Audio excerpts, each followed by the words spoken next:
Hey everybody, welcome back to Video Game So today we're going to continue the series, the Unported Playlist, where I take a look at my favorite unported arcade games of all time. And if you can't tell already, today you did click on the thumbnail after all. We are playing Virtual on 4s. And interestingly, this started its life out as a Sega Hikaru game, and then it got a release physically in Japan for the Xbox 360 only, and that was basically the same game. But for the longest time, the arcade ROM was not dumped whatsoever until somebody actually discovered that the Xbox 360 version had the entire Hikaru ROM just sitting on the disc, and that is how we're able to play this game today.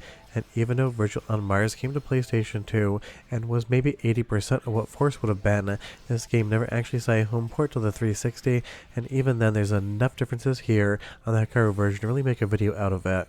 Plus, at this point in time with Unported Playlist, I break the rules every once in a while and nobody really minds. But it's absolutely amazing to be able to play Virtual on 4s on Demul and get that Hikaru experience. But before we get too much further involved, do me a huge favor down below, hit like and subscribe and ring that notification bell, definitely helps us out. And if you feel so inclined and want to support the channel, you got a Patreon link down below as well.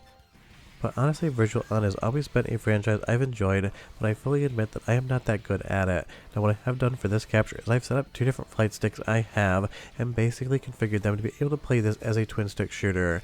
I would not recommend many people go out and buy the hardware to be able to do that, but I do have more than one flight stick for different arcade purposes that can work over USB, so that's what I did here. And if you are trying to play this game on Demul and you're having control issues, be aware that player 1 controls the left stick and player 2 in the bindings control the right stick. Even though it is a one-player experience, you have to bind both players' controls if you actually want to have full control. And even then, something about a twin stick shooter always breaks my brain a little bit, and it always takes like half an hour to an hour to really get good at the control scheme. But even if I'm not playing the game the best way possible, it is so much fun to have something like this working in Demul. And if you're trying to play this game and you're getting stutters, just so you know, you have to have a pretty decent CPU to be able to get this thing to run at full speed. And I am on an i9-12900K overclocked to 5.4 GHz, but I would say it's pretty stable, more around like 5.1 to 5.2. Additionally, I have 64 gigabytes of RAM. At current pricing makes me a billionaire, and a 3080 Ti as far as the graphics are concerned. And honestly, I just can't believe RAM has gone so crazy in price of the recording of this video. It seems like basically it changes every single day, and trust me, it doesn't seem to be going down whatsoever. But having something like Virtual on 4s being able to run an emulation in the first place is absolutely amazing, because Virtual On is one of those series, people know it, people love it, but it never really got as much of a life as a lot of Sega's other franchises. Just not sure if not a lot of people actually liked twin stick shooters back in the day outside of the arcades, or what the reason why it doesn't get as much acclaim as other things, but it is one of those games that absolutely does it for me. I forgot to turn there, one of those things, I let my actual partner take care of the rest.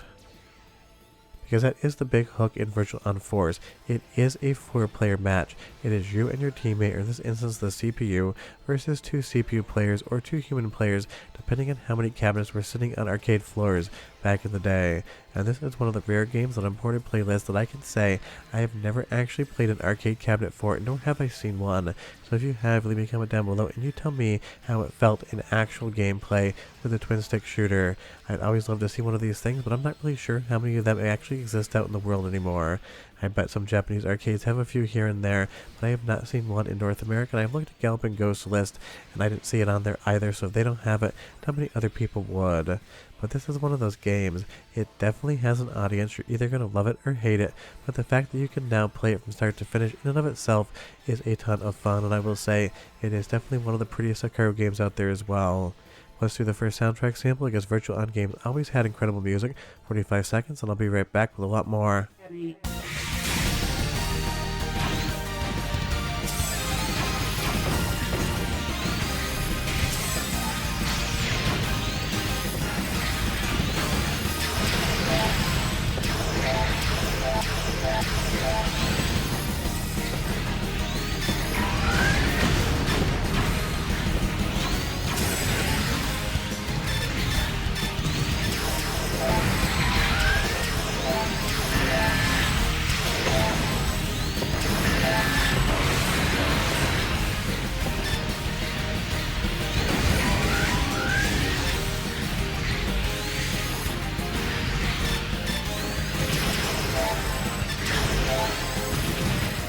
Classic Sega arcade style music combined with the classic kind of virtual on sound just 100% works as far as the soundtrack and overall vibes are concerned, and you add the sound effects in there and everything sounds incredible.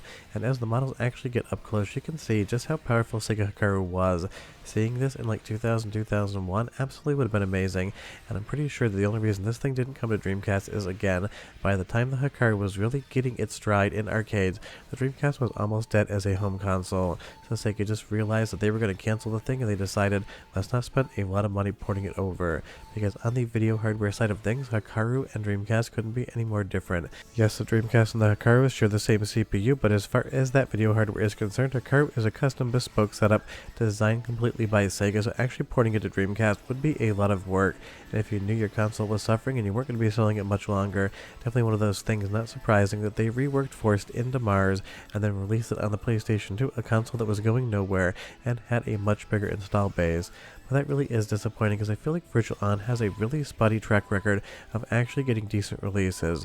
If you want to own what amounts to this game on Xbox 360, you can get it on disc, but it was only ever released in Japan, never released in North America. And even though this game basically has no text, and that won't matter whatsoever, it is one of those things. Virtual On basically gets half ignored in the US, and that is an absolute bummer. Now, as far as the gameplay is concerned, obviously, if you played one Virtual On game, you basically played them all. It is a twin-stick shooter, you have different attacks as well as melee, and all you need to do is beat your opponent. In this instance, of course, there are two different opponents, but if you beat the leader, that's as good as gold. And I would say, compared to the 1 versus 1, I don't actually enjoy the 4-player matches quite as much. I'm not saying I don't love this game, it is still a ton of fun, but I liked it more when Virtual On played like a fighting game in 3D, except a mech fighting game. Will you leave me a comment down below and you tell me, are you into the 2 versus 2 or do you prefer the 1 versus 1 as well? And I will say you're definitely going to have to practice on this one, because once you actually get towards the back half of the game, it is going to get very difficult. But that's basically every Virtual On experience. It starts out quite easy, and by the time you get to one of the big enemies here, you're absolutely going to get your ass handed to you. They're going to take you in the back alley and mug you and leave you for dead, because they wanted some more quarters. And this boss right here, definitely the blockade, where they basically say, you're going to have to pay to get better at this game. But I love the size of this model, I love how good it looks, and I really do love the Hikaru hardware. It is basically the last piece of bespoke silicon that Sega ever made, outside of NAOMI 2, kind of coming out around the same time. So this is basically the end of an era for Sega, because after this they would go on to use the original Xbox motherboard to make arcade games, they would make the GameCube motherboard games, and we would never see any new Sega hardware after that. And that basically just kills the Sega dream, because I love them as an arcade hardware maker. Let's do one more soundtrack sample, 35 seconds this time, because again, the music is a straight up 10 out of 10, and I'll be right back to talk a little bit more about Virtual On Force.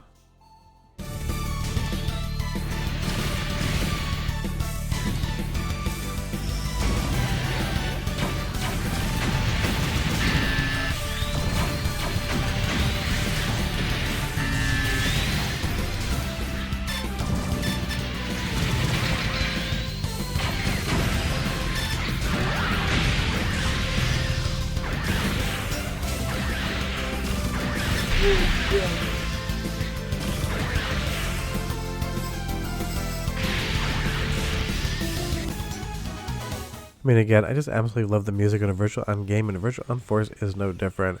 But really the special thing about this now is the fact that you can actually sit down and enjoy it, because for the longest time you could not emulate this game whatsoever. If you wanted to play it, you'd either have to have a modified 360, where you could kind of load up your own games, or you'd have to have an import disc. And that's definitely not something that a lot of people got into back in the day. Even me, as a very large collector of games, I think I probably only have like 4 or 5 Japanese games on Xbox 360 discs, and that's because not every single game was region unlocked. It was kind of that era where some games would work and some games wouldn't. It was a big minefield back in the day, because trust me, sometimes I would buy a game reading that it worked on the internet, you'd get it and it wouldn't work on your system, and that was always a bummer. But Virtual On Force is just a fun game. I love the hardware it's on, and I love the story of the arcade ROM basically being on the Xbox 360 disc and people discovering that so you could play this game today. But again, you leave me your comment down below and you tell me, have you ever played an arcade cabinet for this one? I would be genuinely curious, because of all the videos I do on the channel about arcade games, it is quite rare that I haven't played one at least once in real arcades, but this is just definitely one that I've never seen before. But I hope you guys enjoyed the video. Definitely check this one out if you haven't yet, and I'll see you guys next time. Bye-bye.